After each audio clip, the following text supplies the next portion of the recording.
Bienvenue sur le webinaire client de Weco. Je me présente, Pauline Bernière, responsable marketing de Weco France. Nous avons le plaisir d'accueillir aujourd'hui pour ce webinaire Tavi Kamtan, directeur du développement chez Solutis, une société spécialisée dans la traçabilité et la mobilité professionnelle. Bonjour Tavi. Je vous laisse vous présenter en quelques mots. Bonjour Pauline, bonjour à tous. Merci de m'accueillir à ce webinaire. Donc, je représente effectivement la société Solutis, qui est une PME française de 80 collaborateurs à peu près, répartie sur 6 agences en France. Et nous répondons uniquement aux professionnels sur les problématiques d'enjeux de type traçabilité ou mobilité sur le terrain, par l'apport de solutions constituées de toutes parties, de solutions logicielles, matérielles et de services. Alors, tout d'abord, je voudrais vous expliquer que nous faisons ce webinaire avec Solutis car nos deux offres sont complémentaires. Effectivement, nos clients peuvent contractualiser la gestion de leur équipement mobile avec une société de services telle que Solutis lorsqu'ils choisissent une solution Weco permettant la mobilité. Nous décrirons plus loin les différentes possibilités qui s'offrent à ce type de clients.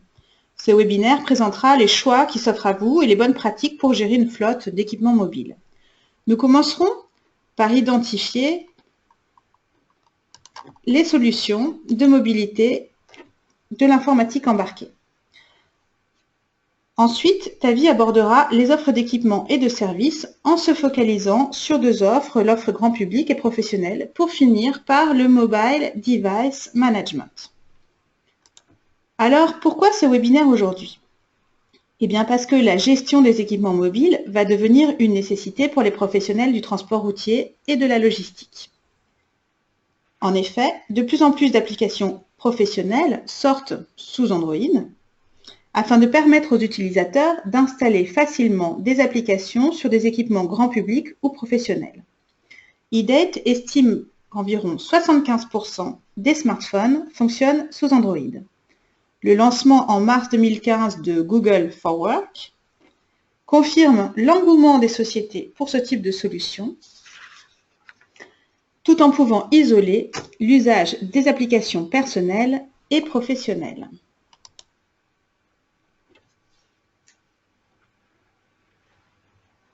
Merci Pauline. Effectivement, nous, ce qu'on constate chez nos clients, c'est que la notion de traçabilité et de mobilité touche en réalité tous les secteurs d'activité, et plus particulièrement le secteur du transport et de la logistique, évidemment, et de la livraison, où la demande aujourd'hui d'informations temps réel et de services associés à cette activité-là est de plus en plus forte chez les clients finaux, et donc de plus en plus concurrentielle sur ce secteur d'activité. Donc, il est évident que l'appareil d'outils mobilité devient un maillon clé dans l'offre que proposent les entreprises du transport à leurs clients finaux. Alors, commençons par le métier. Les applications professionnelles permettent une meilleure traçabilité des activités de transport. D'ailleurs, chez Weco, nous avons lancé sur le dernier SITL 2016 une nouvelle gamme de solutions conçues pour la mobilité. Alors, pourquoi la mobilité ? Eh bien, parce que les transporteurs doivent sans cesse améliorer leur performance et donc la traçabilité des opérations de transport. Alors, citons les grands groupes de fonctionnalités disponibles avec une application mobile. Tout d'abord, le positionnement. Cette fonctionnalité permet aux gestionnaires du transport de suivre à tout moment la géolocalisation de ses conducteurs. Les positions sont remontées en temps réel sur une carte avec toutes les informations complémentaires qui en découlent. L'historique des trajets, les kilomètres parcourus, le géofencing, la communication instantanée qui permet d'échanger des messages, d'envoyer des positions pour déclencher la navigation, les ordres de transport qui peuvent être envoyés directement au personnel roulant avec le détail des missions ou d'autres activités paramétrables, les preuves de livraison telles que les signatures, les scans de code barre ou les activités justifiées. Alors chez Weco, nous avons deux types de solutions pouvant nécessiter des équipements mobiles de communication fournis par des tiers. Côté équipement mobile, ça ressemble à ça, un équipement mobile. Mais pas que. Cet équipement peut à tout moment être connecté à un ordinateur de bord pour bénéficier des informations du véhicule, telles que l'éco-conduite, des données sociales en temps réel pour préparer la paye et télécharger les fichiers C1B, V1B. Alors rappelons que la gestion des ordres de transport est au cœur des solutions de mobilité. La traçabilité des ordres de mission, leurs détails, les preuves de livraison ou la possibilité d'anticiper les retards ne nécessite pas forcément d'ordinateur de bord. L'ordinateur de bord n'est nécessaire que si vous souhaitez gérer les hommes et aussi les véhicules. Nous voyons sur ce visuel que l'interface est un véritable assistant personnel pour vos conducteurs ou vos livreurs. À gauche, l'intégralité des missions, au centre, le détail de chaque mission, puis le détail de chaque étape. Côté technique, toutes les informations sont traitées par un serveur centralisé qui envoie les informations sur une application mobile ou un logiciel web. Le serveur gère aussi les interfaces de logiciels tiers, comme le logiciel de planning. La connexion avec le véhicule via un ordinateur de bord se fait ici. Ou pas d'ailleurs. Voilà, nous avons fait un tour d'horizon de la partie embarquée et Tavi va maintenant nous présenter les possibilités et les bonnes pratiques de la gestion des équipements mobiles. À vous, Tavi. Merci Pauline. Effectivement, c'est important de revenir sur l'architecture technique d'une solution de mobilité. En réalité, ce que ne voit pas l'utilisateur, c'est toutes les composantes qui vont constituer la solution globale, et en réalité, elle est en deux parties. Une première partie qui est installée au siège de l'entreprise ou hébergée à l'extérieur, qui est constituée du système d'information avec un ERP métier, qui peut être par exemple SAP, Oracle, Sage, Cegid, tous les ERP du marché par exemple, qui va recenser toutes les données de l'entreprise, qui va utiliser une base de données qui est représentée par le cylindre à droite dans le rectangle en haut de la partie système d'information, et qui est elle-même reliée à l'application métier de l'entreprise que nous avons vu tout à l'heure, comme les VECO en termes d'architecture. Potentiellement avec un MDM au siège de l'entreprise, on y reviendra un peu plus loin, le MDM, sur la capacité de gérer des appareils mobiles. Donc ce que voit l'utilisateur, lui, qui va être connecté en 3G ou en Wi-Fi, c'est un terminal qui va embarquer une application métier, VECO, on voit effectivement avec le petit point vert au centre, qui va reposer, lui, sur un système d'exploitation qui est fourni avec le terminal, donc ce qu'on appelle OS, pour Operating System, et qui repose effectivement sur le hardware. Tout cela va se synchroniser avec un logiciel de synchronisation sur l'application métier qui est hébergée à distance. Donc c'est important effectivement de constater à travers ce graphique qu'une solution globale est en fait un ensemble de maillons fortement imbriqués et que tout doit parfaitement fonctionner pour que l'expérience utilisateur soit bonne.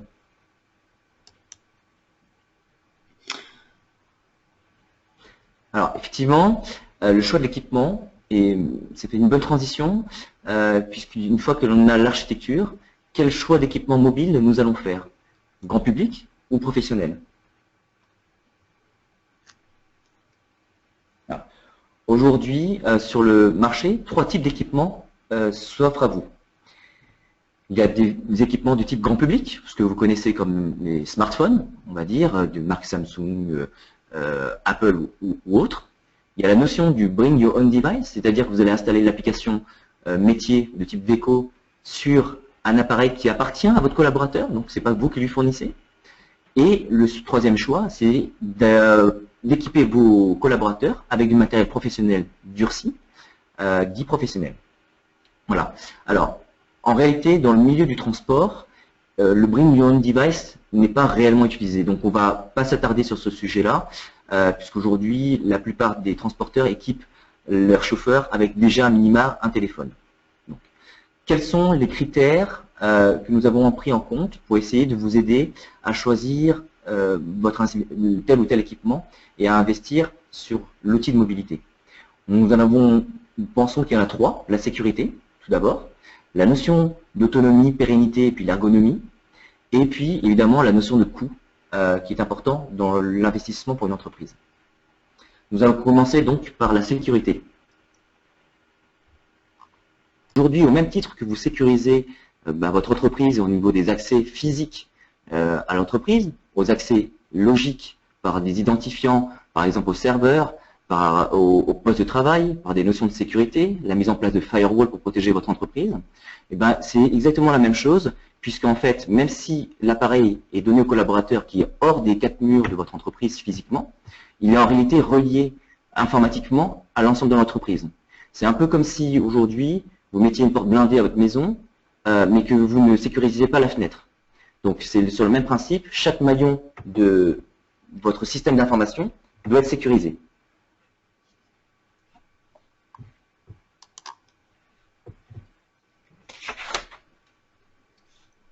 Alors, quelle partie de... Alors, excusez-moi, Pauline, c'est moi, j'ai oublié une partie sur la partie sécurité. Effectivement, pour sécuriser les appareils mobiles, il y a bien 4 thèmes à aborder, principaux. Il y a la sécurité établie au niveau des utilisateurs, qui a le droit de se connecter au terminal mobile, qui lui-même va se connecter à l'entreprise, qui va gérer la gestion des rotations du personnel, un collaborateur qui s'en va, un collaborateur qui entre, la confidentialité. Donc ça, c'est un premier point qu'il faut effectivement aborder lorsque vous réfléchissez à une architecture et à une mise en place d'une solution de mobilité. Il y a évidemment l'architecture de la solution logicielle, qui est pilotée aujourd'hui dans ce cas-là par Veeco. Effectivement, la capacité à Veeco de mettre à jour leurs logiciels, de les rendre plus robustes, à une architecture plus fonctionnelle, ça c'est important également.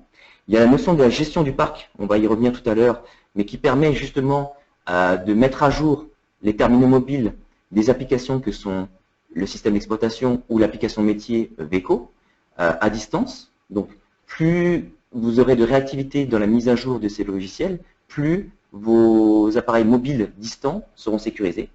Il y a également la nécessité, lorsque l'appareil est perdu ou volé, de pouvoir effacer son contenu pour que la personne qui a récupéré l'appareil ne puisse pas accéder aux données confidentielles de votre entreprise.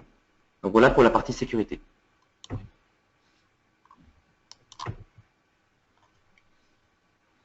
Alors concernant la notion d'autonomie, d'ergonomie et de pérennité des appareils, c'est aussi des critères à prendre en compte lorsque vous allez équiper vos collaborateurs mobiles. Effectivement, premièrement, il faut que l'appareil que vous allez choisir réponde aux prérequis du logiciel, puisqu'avant tout, la solution que vous allez mettre en place, c'est une réponse, une solution fonctionnelle à un besoin de productivité ou un besoin de services complémentaires. Donc, il faut que l'application puisse tourner correctement. Donc, la performance de l'appareil est déjà un des critères de choix dans la pérennité de votre investissement. Ensuite, il y a la notion effectivement d'autonomie.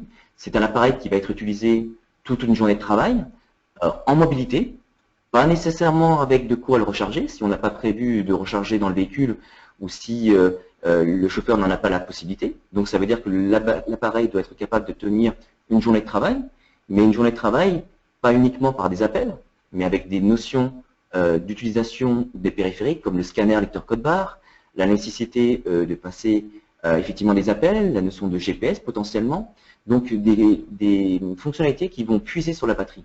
Donc la notion d'autonomie est importante, la capacité aussi pour l'utilisateur de changer lui-même sa batterie est importante. L'autre partie qui est un peu intégrée et assez similaire, c'est aussi la notion d'ergonomie. Un appareil mobile professionnel utilisé par un chauffeur va être utilisé plus fréquemment qu'un téléphone potentiellement qu'on va utiliser au bureau. Cette notion-là est importante parce que l'appareil doit pouvoir fonctionner face au soleil, par exemple, également, doit pouvoir résister aux chutes. Quand le chauffeur descend son camion, s'il fait tomber son appareil, si à la moindre chute, l'appareil est cassé, effectivement, pour vous, l'investissement n'est pas pérenne. Et surtout, ça perd de la productivité pour votre entreprise. Donc, la résistance, le fait de pouvoir fonctionner également potentiellement sous la pluie. Si votre chauffeur doit faire de la preuve de livraison auprès de son client, il va sortir de son camion, donc il ne sera plus à l'abri. Il va peut-être devoir faire signer le manifeste logiciel auprès du client. Donc, toutes ces notions-là de résistance à l'environnement de travail est important à prendre en compte également dans la notion de pérennité et d'autonomie de votre investissement. Voilà. On peut passer au slide suivant sur la partie pérennité également. Alors, il faut savoir aussi que aujourd'hui, sur le marché de la mobilité professionnelle, ces outils-là sont amortis sur des durées de 3 à 5 ans. Il faut bien prendre en compte qu'un appareil, lorsqu'on revient sur le choix du type d'équipement, que ce soit du grand public ou du professionnel, dans le grand public, le taux de renouvellement d'un modèle peut varier de 6 mois à 18 mois selon les marques. Un appareil professionnel est fait pour durer entre 3 ans et 5 ans en termes de vie commerciale, mais entre 6 et 10 ans en termes de vie technique. C'est-à-dire qu'un appareil que vous aurez acquis, un appareil professionnel, à l'instant T, si vous l'avez acheté ou investi au début de sa vie commerciale, aura une durée de vie technique jusqu'à 10 ans, puisque les constructeurs ont une obligation, effectivement, d'être capables de maintenir les appareils qu'ils ont vendus jusqu'à 5 ans après la fin de vie commerciale de l'appareil. Donc, jusqu'à un maximum de 10 ans. Donc, c'est une vraie garantie de pérennité de votre investissement. Et nous allons voir plus tard de ROI sur l'investissement. Donc, c'est plus particulièrement vrai qu'aujourd'hui, vous allez avoir besoin d'appareils, non seulement qui vont répondre techniquement aux applications, c'est-à-dire, par exemple, faire appel à un vrai scanner pour avoir une vraie productivité et non pas utiliser l'appareil photo pour scanner un code barre 1D ou 2D, l'utilisation de la RFID, toutes ces technologies-là qui se répandent dans la mobilité. Mais vous allez effectivement, lorsque vous appuyez sur des appareils professionnels, avoir des notions de service, de maintenance autour de ces matériels-là. Alors, je voudrais juste rappeler qu'effectivement, tous mes propos sont en toute objectivité, parce que vous faites aujourd'hui Solutis, même si nous nous adressons qu'à des professionnels, nous pouvons vendre aussi bien des matériels grand public, du type Samsung par exemple, comme des matériels professionnels dits durcis, que nous verrons un peu plus dans le détail. Donc, c'est plutôt notre recul aujourd'hui de 14 ans d'expérience sur ce marché-là, qui nous amène à vous donner notre retour d'expérience sur le choix et les avantages des matériels professionnels lorsque vous l'utilisez sur le terrain. Et nous verrons après sur les profils utilisateurs pourquoi choisir des matériels professionnels. Voilà, donc vous passez à la notion de coût, qui est évidemment une notion très importante pour l'entreprise. Aujourd'hui, ce que recherchent nos clients, c'est la bonne adéquation entre la réponse technique, donc qui est une réponse composée de solutions logicielles et matérielles, par rapport à l'investissement que va devoir faire l'entreprise. Mais ce qui est important de noter, c'est que l'investissement de l'entreprise n'est pas que l'achat et l'acquisition et le prix frontal de l'achat du matériel ou du logiciel, mais c'est son exploitation dans son ensemble. C'est-à-dire les coûts cachés que vous ne voyez pas lorsque vous investissez sur l'acquisition de 5, 10, 20, 30, 100 terminaux. Il y a toute la notion de gestion derrière, de maintenance et de coûts qui sont associés, et notamment la charge salariale que vous alliez affecter. On sait bien, et l'actualité nous démontre, que la masse salariale qui est autour des outils est un point important en termes de source de coûts, et nous allons le voir un petit peu plus loin dans les diagrammes. La notion de pérennité et de coût également sont bien prises en compte sur les matériels professionnels, avec des capacités, par exemple chez Solutis, de proposer des contrats de maintenance, panne et casse incluses, donc vous avez une visibilité sur les notions d'exploitation à long terme, sur des durées de 2 à 5 ans. Voilà, nous allons voir les notions de source de coût dans le slide suivant. Voilà. Alors, je ne sais pas si vous voyez très bien, mais effectivement, dans le camembert qui se trouve à gauche, il y a différentes sources de coûts possibles. Vous voyez que la perte de productivité, donc liée à l'indisponibilité de l'appareil, représente quasiment la moitié du coût d'exploitation d'un outil de mobilité. Donc votre collaborateur qui ne peut pas utiliser son appareil va devoir revenir ou se récupérer un nouvel appareil, va devoir faire appel potentiellement au niveau du support et qui donc va mobiliser une ressource dans l'entreprise supplémentaire.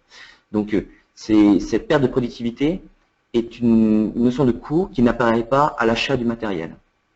Le coût d'adoption aussi du matériel, effectivement la notion d'ergonomie est une part importante. L'assistance informatique que je venais d'évoquer représente quasiment un tiers du coût d'exploitation. Le service d'intégration, au tout départ, lorsque vous mettez en place le projet d'équipement de mobilité, est également un coût important à prendre en compte et qui va effectivement au-delà de juste l'achat du matériel. Dans le graphique de droite, vous voyez effectivement qu'au tout départ, pour l'entreprise, l'impression de gain d'achat d'un matériel non durci, on va dire grand public, paraît plus intéressant. Par contre, dans la durée, qui est plutôt d'une durée, comme on l'a évoqué tout à l'heure, de 3 à 5 ans d'exploitation sur le même appareil, on augmente de quasiment 50% le taux de panne ou de casse sur des appareils grand public. Donc, c'est pour un entrepreneur ou une entreprise ou une DSI ou un DAF, l'idée d'investir, de se voir effectivement sur le long terme et sur les coûts cachés que va représenter l'exploitation de ces appareils mobiles.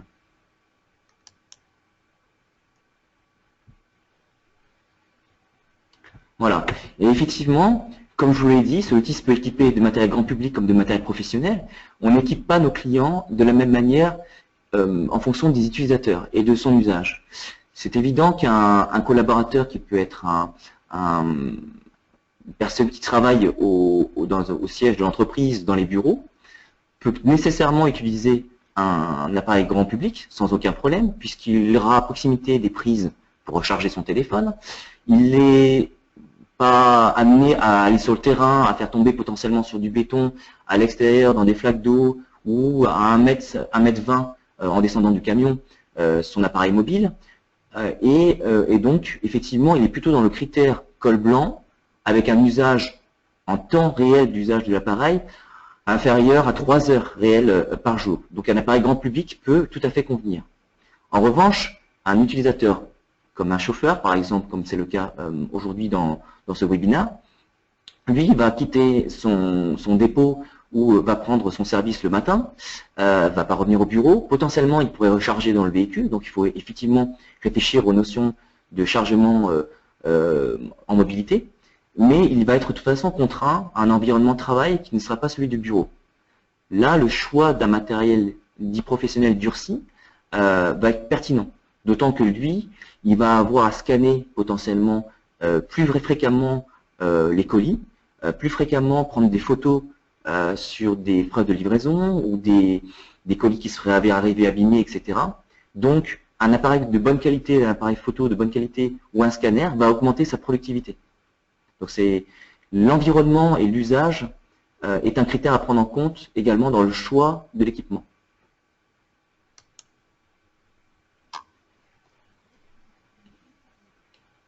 Ensuite, l'application qui va tourner sur l'appareil. Il est évident que sur une application qui tournerait en mode web browser par exemple, c'est-à-dire connectée en temps réel via au serveur par Internet, telles que vos applications que vous utiliserez chez vous en tant que particulier, ne poserait pas de problème si le modèle de l'appareil change, s'il change tous les ans. Si vous le cassez, par exemple aujourd'hui vous regardez sur les générations par exemple de Samsung ou d'iPhone, il sort un appareil, une génération tous les ans. Donc ce n'est pas gênant si l'application tourne en mode web.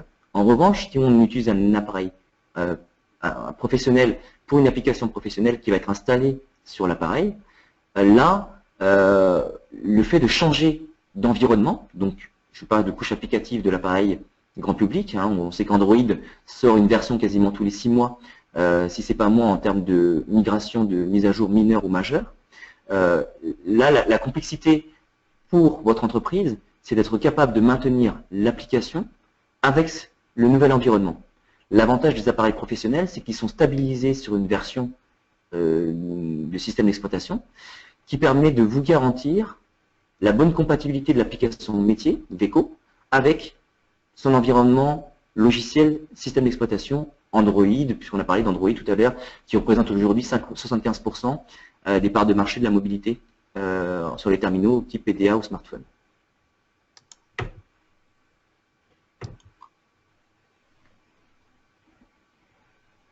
Voilà. Alors là, je souhaitais vous présenter quelques marques dites professionnelles qui ne sont pas connues forcément du grand public. Des marques comme Zebra qui ont récemment racheté Motorola, des marques comme Honeywell, Datalogic, Intermec qui fait partie aujourd'hui du groupe Honeywell également. Donc ce matériel là que vous voyez, qui sont pas très loin en réalité des smartphones grand public, qui ont des designs et des conceptions plus durcies. On le voit notamment sur les appareils qui se trouvent à gauche, comme le Zebra ou l'Intermec ou Datalogic, hein, avec des coques plus épaisses qui résisteront au choc, avec des touches clavier qui peuvent être utilisables au gant, par exemple. Mais vous avez de plus en plus d'appareils comme le Honeywell qui ressemblent vraiment qui sont très proches aujourd'hui des smartphones grand public. Et nous allons le voir un petit peu plus loin encore dans le détail.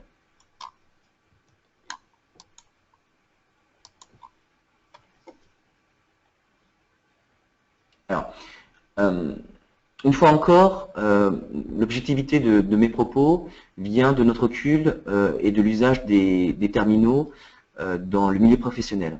Donc on a souhaité ici vous lister quelques avantages par rapport aux inconvénients qu'on peut réutiliser, que représente l'usage d'un appareil grand public dans le cas d'un chauffeur par exemple. Effectivement, un appareil professionnel peut bénéficier de services de maintenance et de support constructeur dans le temps sur l'appareil que vous aurez investi. Ce qui n'est pas le cas aujourd'hui en termes de SLS, qu'on appelle des services garantis, sur les appareils grand public. C'est assez compliqué effectivement d'aller demander à votre DSI de contacter un Apple Store pour faire la maintenance de son appareil qui va être destiné à un utilisateur professionnel. La notion de garantie, de casse incluse également, c'est important. Non seulement les matériels aujourd'hui sont durcis, résistent aux chutes, on va pouvoir revenir un peu plus loin, qui vont de 1,20 m à 1,80 m, qui peuvent être IP jusqu'à IP68. C'est des indices de protection qui désignent l'étanchéité des appareils dans un environnement poussière et eau. Donc IP68, on est jusqu'à l'immersion. Des durées de vie des appareils de 4 à 5 ans. Donc ça, c'est important également lorsque vous avez équipé, par exemple, 10 chauffeurs, et que vous faites une croissance de votre activité et que vous avez équipé 2 nouveaux chauffeurs, de pouvoir rééquiper avec le même type d'appareil, avec la même programmation, avec la même préparation, avec le même logiciel. Donc pas vous poser la question qu'à chaque fois que vous allez apporter un nouveau collaborateur, est-ce qu'il va falloir revalider l'application à cause du terminal qui aura changé. Les notions d'accessoires professionnels, donc tout ce qui est socle de chargement, que ce soit dans les véhicules ou au bureau. Les notions de batterie de haute capacité. Hein, on peut être sur des batteries jusqu'à 5600 mAh, donc qui vous tiennent largement une journée de travail avec l'usage du scanner, de l'appareil photo, l'usage d'un écran qui va fonctionner face au soleil. J'ai déjà évoqué la notion d'étanchéité et résistance aux chutes. Donc là, pour les chutes, c'est effectivement avec des certifications dits militaires. Hein, on pourrait en discuter en dehors vous pourrez poser des questions un peu plus tard.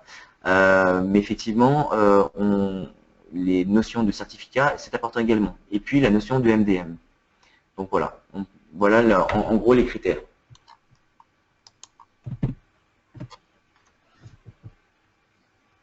Alors, il y a quelque chose qui est important. On a fait effectivement une grande part sur la partie professionnelle.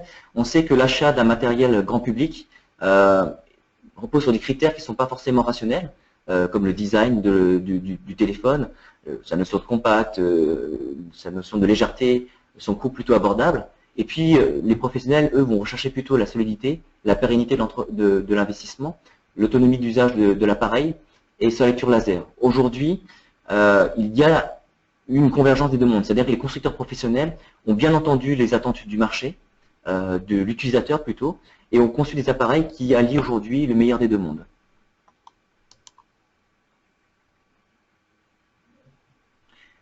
C'est d'autant plus vrai que des efforts en termes de massification de construction chez les constructeurs dits durcis a permis de baisser les prix d'acquisition de ces appareils-là. Et inversement, on voit aujourd'hui sur le marché du grand public des prix qui augmentent puisqu'il y a une montée en gamme des produits dits grand public.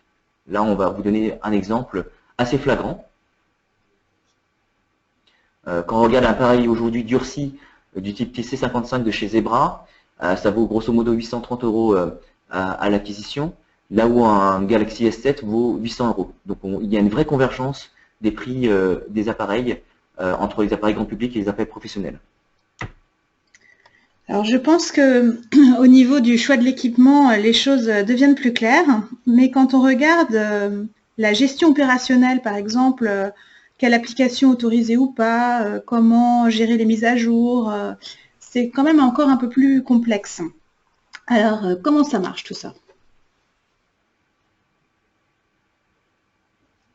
Alors, effectivement, comment gérer un parc maintenant une fois qu'on a choisi quelle typologie d'équipement vous allez acquérir?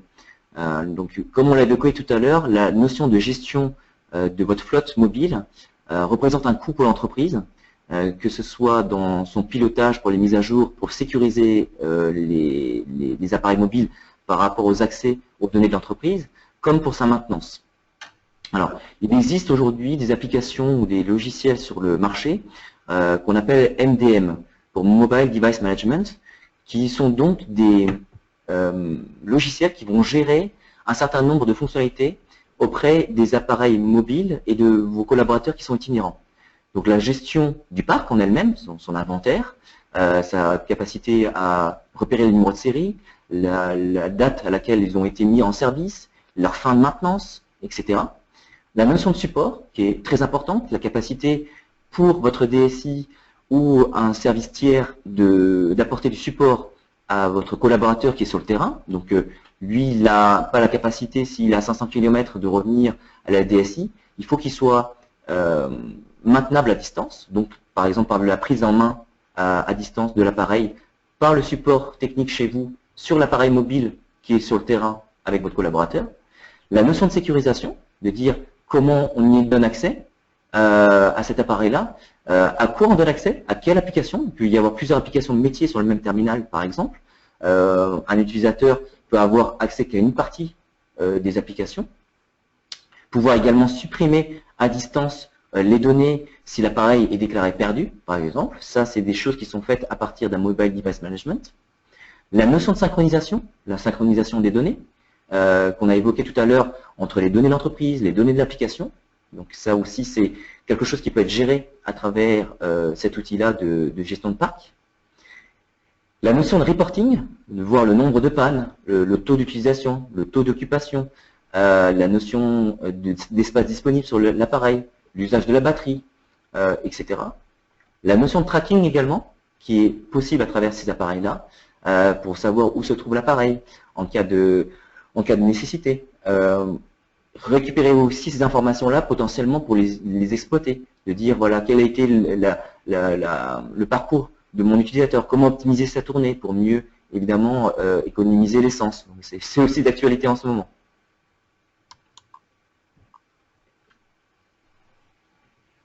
Voilà, en photo un petit peu plus grand, ce que ça peut représenter, effectivement, par exemple à droite, la prise de main à distance, c'est le support technique chez vous va voir exactement ce que voit l'utilisateur. Et non seulement il va le voir, mais il va pouvoir prendre la main à distance pour se substituer à l'utilisateur, pour cliquer à sa place sur les différentes touches, pour accéder, pour lui montrer aussi comment fonctionne l'appareil s'il est bloqué quelque part.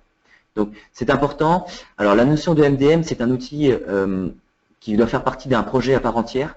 C'est assez... c'est pas que c'est complexe à mettre en place, mais ça nécessite une bonne réflexion de ce dont vous avez besoin, vous, de votre côté, comment le mettre en place, qui est responsable de sa gestion, et toutes les politiques d'explication auprès de vos utilisateurs. Donc ça, effectivement, c'est complémentaire au choix d'équipement, ça fait partie intégrante du choix de vos outils de mobilité. Par contre, on pourrait le traiter, c'est trop court pour le traiter sur un webinaire de 30 minutes. Si vous le souhaitez, nous avons des spécialistes chez nous qui pourront vous en parler plus en détail.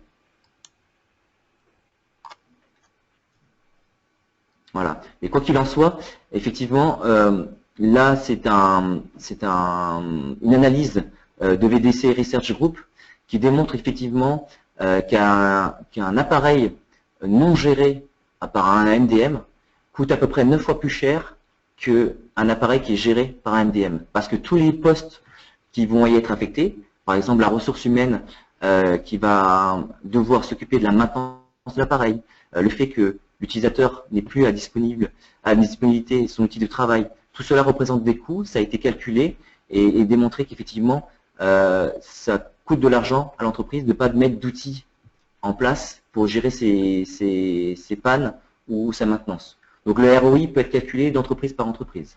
Mais une fois encore, ça pourrait faire l'objet d'une discussion en dehors de ce webinaire et nous sommes avec Veco évidemment disposés à vous répondre. Alors voilà, nous avons fini notre présentation. En conclusion, nous pouvons dire que les solutions de mobilité vont être de plus en plus utilisées dans le monde du transport, que même si l'application d'un téléphone grand public, entre guillemets, jetable, peut être a priori un choix judicieux, les coûts cachés et la gestion dans le temps des applications est plus compliquée avec ce type d'appareil. Et concernant le MDM, la gestion est plus complexe qu'on ne le croit, du moins si on considère l'usage des applications sur le long terme. Voilà, je pense que nous n'avons pas d'autres questions et nous avons un peu dépassé en temps. Donc nous allons arrêter là ce webinaire et n'hésitez pas à nous recontacter, soit Veco, soit Solutis, si vous avez des questions sur les solutions. Voilà, nous vous remercions d'avoir participé à ce webinaire et à bientôt. Merci, à bientôt, au revoir.